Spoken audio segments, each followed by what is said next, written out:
I'm happy to say that this time around, this year's Game Awards not only kicked things off on the right foot, but, surprisingly, horror fans, it's my pleasure to report that our favorite genre had a suitable showcase in the prelude to the awards. Evil West was the game I was most looking forward to at last year's show, as it taps into my love of westerns, a surprisingly underemphasized genre mashup within horror. In the short gameplay teaser, I can commend the good enemy variety and the array of weapons in dealing out frontier justice. This looks like a cowboy spin on Van Helsing, if the powers that be ever did right by that character. 12 months later, my nipples are still set to arouse for this one. In Have a Nice Death, Jack Skellington's kid brother gets a fun little game title, even if he hates his 9 to 5 at the Afterlife version of the DMV.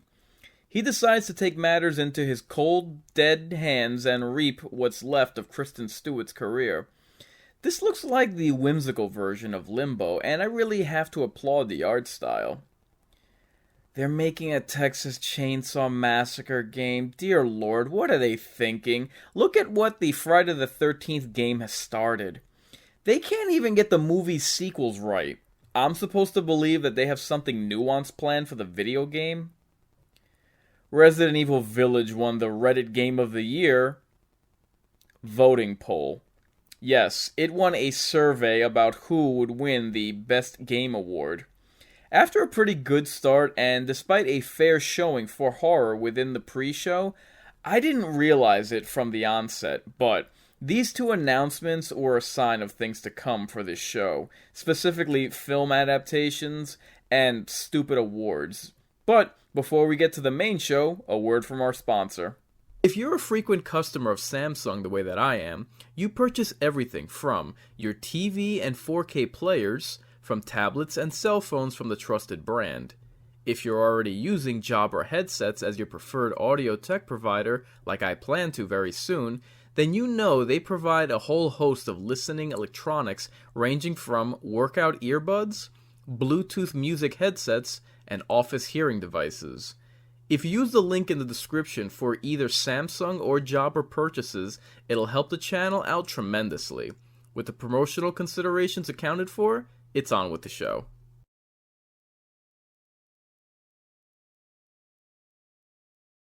Once Geoff Keighley opens the program proper after toasting the holiday season with eggnog made of adrenochrome, we can at long last get to the good stuff. I've yet to play the first game, but after watching the demo to Hellblade 2 Senua's Saga, this protagonist came off so try-hard. In an attempt to fell a giant, there's all this girl power on display, the overdoing it with the screaming, and that forced one of the guys type of peddling. The last time I saw a UK chick trying this hard to look tough, the only thing getting dropped was Mundane Night Yawn's ratings. Normally, I wouldn't mention Resident Evil Village winning the trophy for best performance because, let's face it, these awards are made up anyway. But holy gonzo Batman, if you thought Lady Dimitrescu would be a knockout in real life, may I humbly suggest that you stick to the cosplay and avoid the performer behind the pixels.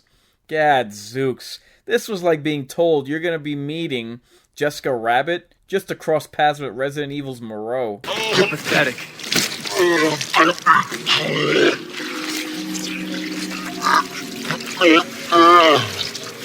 I got something of a Silent Hills vibe from the Alan Wake 2 teaser, at least in terms of the PT ending. Either the CGI is just that good, or this was live action footage. Regardless, you'll recall from my November Scream stream of the game, I wasn't terribly impressed with the first entry. Good atmosphere, but the novelty of the enemies wore thin, and their limited variety didn't help. It was encouraging hearing from the developers that the first game was more action and the sequel will lean more horror. Speaking of my November game streams, on one of my playthroughs I mentioned the latest Dune film and how it benefited the health of the series if the first film flopped and the studio wished to continue with the franchise because The hope is that the studio will course correct where they have to, so that their second turn up at bat is a home run instead of a strikeout. Similarly, fingers crossed that Remedy Entertainment took the last decade as well as the recent remaster feedback to hammer out a novel mystery for their author to explore. Speaking of 2021 films, we got a double dose of what it looks like when successful crappy films falter in their sophomore efforts with Venom and Halloween. Here's hoping the reverse is in store for our writer. Otherwise, we'll be closing the book on this series for good.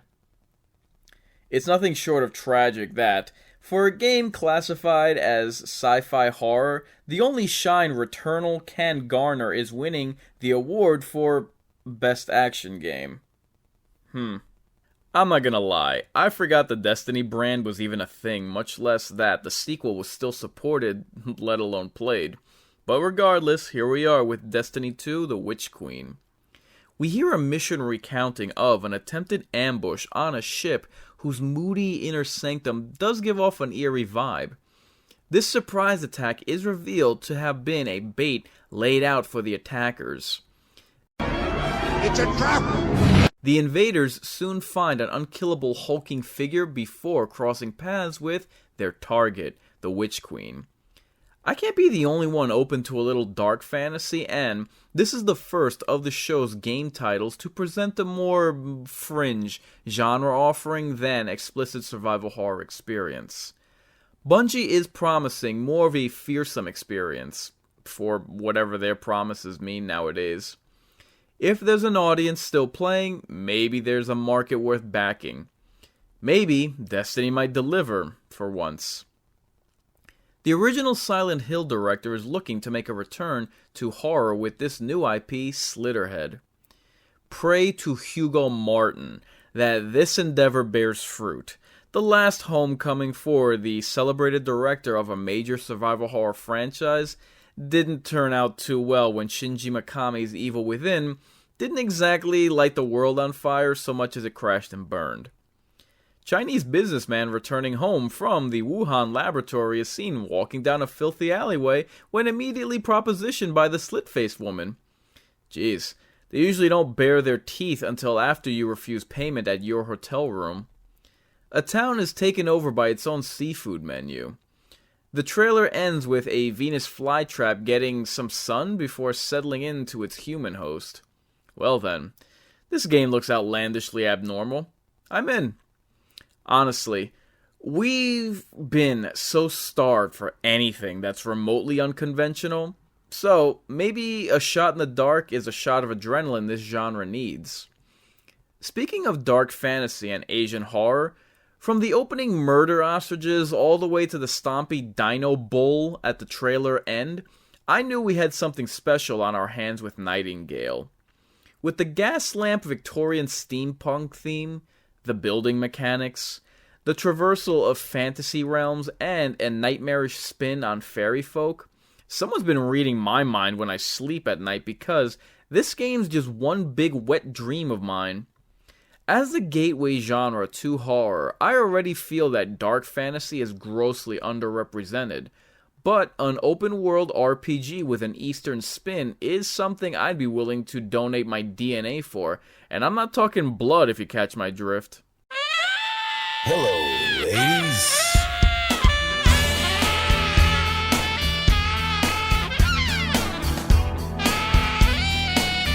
We interrupt this goodwill to bring you some social justice pandering. We should not and will not tolerate any abuse, harassment, and predatory practices by anyone, including our online communities.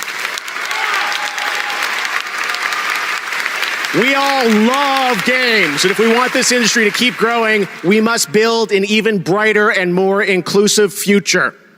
Tonight, I call on everyone to do their part to build a better, safer video game industry.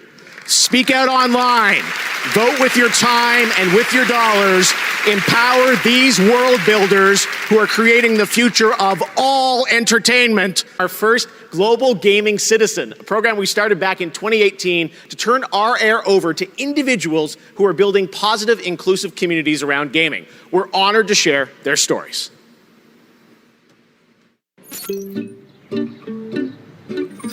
I grew up playing games. Games was as a little kid, as a little gay boy, not knowing why I'm so different. Games gave me a place to feel safe and to be myself.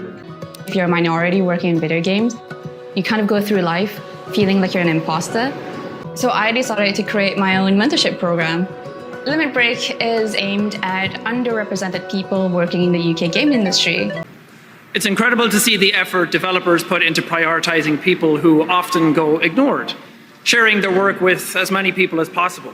And that's why we love being able to show our gratitude to those who go above and beyond each year, discovering new and creative methods to encourage inclusion. Here are the nominees.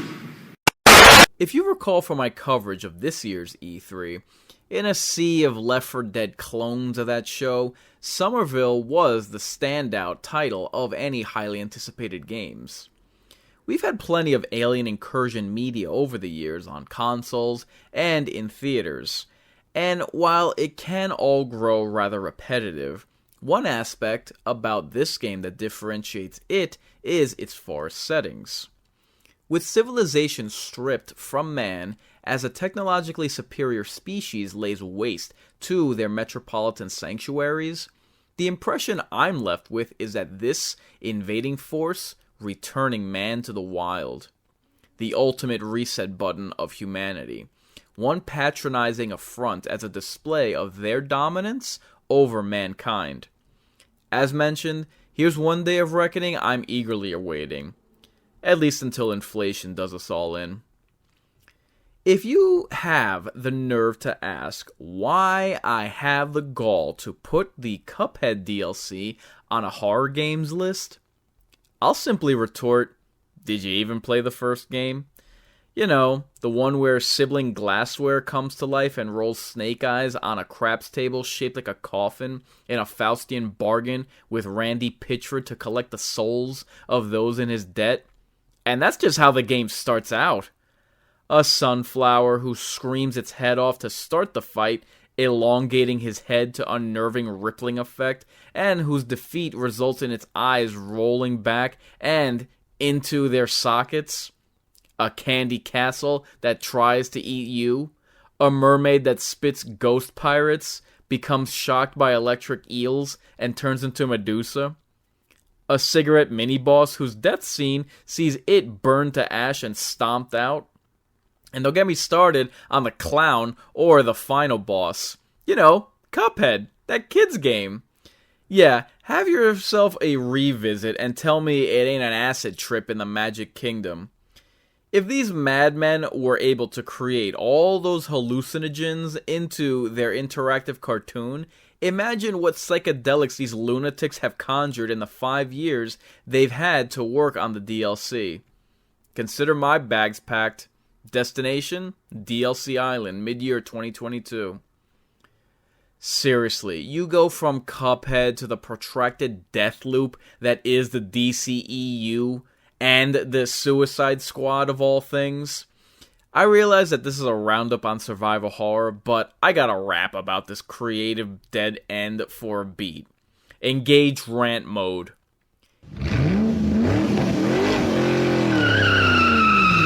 Dear Lord, do they want so bad to make Suicide Squad a thing? Give it up. Of all the empty promises that Warner Brothers has belched forward to catch up to Marvel, Suicide Squad has to be the worst. They've made animated direct-to-videos, which was so desperate for success it rode the Arkham brand. They tried spin-offs with Harley Quinn that crashed and burned, a live-action show that's doomed to fail. They churned out a sequel that no one asked for, even hiring the same director of the Marvel franchise they attempted to rip off. Now, they're rolling the dice on a game, which I'd have to believe they only made because Guardians of the Galaxy title released on consoles. So, DC is going to fail twice at copying the competition. Guys, quit while you're behind. Retelling the same lame joke will not make it funny. This franchise is like the Pete Davidson of superheroes. The more baseless attention given to its ironic popularity will not amount to anything. I'll forego decrying the overt pandering that Forspoken purports because, in truth, I do feel like there should be more African American fantasy offerings. Here's hoping that this game's messaging isn't needlessly preachy or bogs down the story. The dark fantasy and spellcasting mechanics do look promising. One thing I can guarantee is this game definitely wins for best LOL moment. How do you plead? Not guilty. Lies! She dies!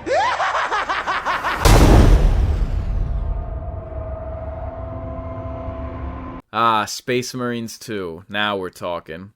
Now look, I'm well aware the 40k universe is a bigger ripoff than your average Blumhouse script, but I do loves me some alien monsters, and for a species that absorbs its prey only to engineer tailor-made abominations out of them, the Tyranid fit that bill and scratched that itch.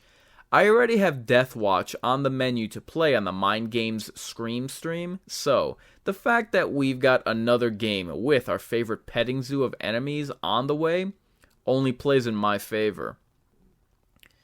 Trailer for Dune Spice Wars dropped. Hey, didn't that film just come out? Jeez, I can't go 2 game discussions without... You know what? Let's get all the game adaptations of recent movies out of the way. Wonder Woman Left to Wonder Why She Sucks. Sonic 2 movie, might be good. Halo on Paramount Plus, no thanks. The Matrix Awakens equals monotony squared. Since I just saved you 6.5 minutes, I take my displays of gratitude in subscribe star donations. Okay, time for a palate cleanser. This trailer just leapt right into the action and I was along for the ride. If there's one thing I love, it's an even mix of swordplay and gun porn. If there's 2 things I like, it's cheesy bread from Domino's Pizza. If there's 3 things I like, it's porn and pizza. With the hellish minions, pure carnage, rock and roll blaring in the background, burning hellscapes befitting of a blue state, this game looks like the love child of Doom Eternal and that Agony game. I'm asking myself, can this game get any more metal? And then all of a sudden I saw the title, Metal Hellsinger. Well then, nailed it. Okay, 6 months after E3, we get a mix of gameplay along with our cinematics with this latest A Plague Tale Requiem trailer. It's great to see that, in this dark age, game inspired by the Black Death will have to contend with people and plague rats alike.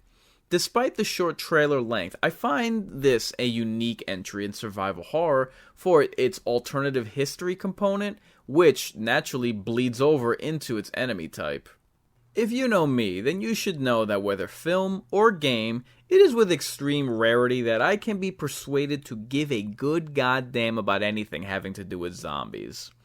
As if State of Decay, The Day Before, Call of Duty Zombies, World War Z, Days Gone weren't bland and overfamiliar. With a title like Dying Light 2 Stay Human, I'll give this one a hearty, nah, I'm good, and keep it moving.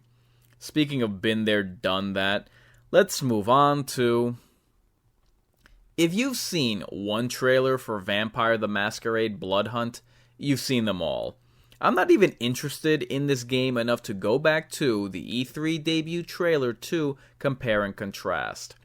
I should be all for a Battle Royale vampire game, but I couldn't be any more unimpressed. I'm all for resurrecting the Masquerade name, but if a trailer's job is to sell you on the game they're presenting, then I'm anything but a motivated buyer. Next. We suitably end things on a high note. In comes Gtfo for the save. You're trapped in an underground facility traversing corridors and beset by waves of freakish experiments in this co-op shooter. Despite the sound of multiplayer and horror fitting together about as seamlessly as the words Guillermo del Toro and talented, I've seen enough playthroughs and early access launches of this game to remain confident that it'll live up to the hype or die trying. While last year had much fewer survival horror titles announced, the 2021 edition of the Game Awards had a mix of scary games and horror-adjacent offerings. I'm glad to see dark fantasy getting some shine with titles like Forspoken, Nightingale, Destiny 2 The Witch Queen, Hellblade 2. We got gameplay from last year's favorite Evil West and a trailer for this summer's E3 standout Somerville, so I can't complain. With the exception of the out-of-place live performances, the virtue signaling, every fiber of Geoff Keighley, and game adaptations, what's there to hate? I'm curious about Slitterhead, but for me, it's a split decision between Space Marines 2 and Metal Hellsinger this round for most anticipated. I'm Inkarnate, and I ain't just a big deal, I'm the real deal. Warn your friends. Warn everyone.